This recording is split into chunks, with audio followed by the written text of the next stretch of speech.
mentoring that I've noticed is very much a symbiotic relationship. There's a lot of give and take there.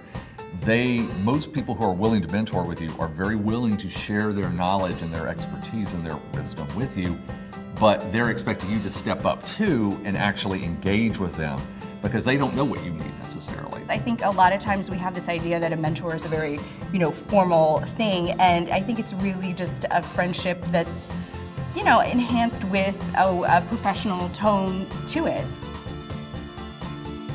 I would suggest finding someone whose priorities are in line with what your priorities are, and someone whose life appears to be lived in a manner that you want your own life to be lived. A lot of local bar programs, minority bar programs, have great mentorship programs that students never take advantage of or never actively participate in. So I'd say reach out to those organizations in your state bar and get involved.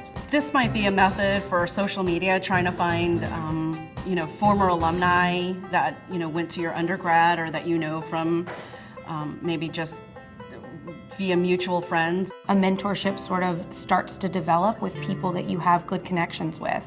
I think not forcing everything so much, just letting things happen. There's a lot of chemistry involved in a mentoring relationship, so they need to feel a little better about you, you need to feel a little more knowledgeable about them, and then you can decide whether or not that's the person you want to work with. The mentor-mentee relationship is really a two-way street. The mentor gets to identify new talent, gets some, well, let's face it, low-cost help with whatever projects they're working on. And the mentee gets experience out of it, has identified a mentor who will help guide them, who will give them advice that they perhaps wouldn't get anywhere else, and more importantly, work experience. You're bringing something to the mentor also. You're bringing what's new to along. The technology that you're learning in school, some of the things that maybe the mentor has not worked with before. So you're sharing things back and forth.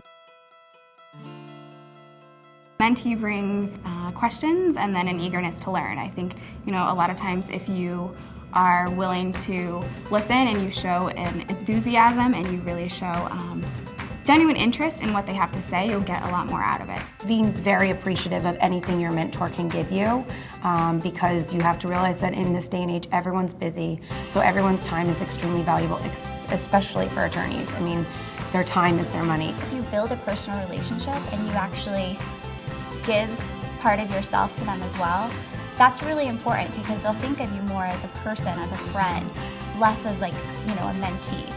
So just really make sure that you kind of approach it from that humility standpoint of recognizing that you're there to gain something from them and really appreciate and respect that relationship. Generally, you should just be really respectful of a mentor's time, but also, give back, do what you can. If you have something that would help them when you become an upperclassman, do that as well.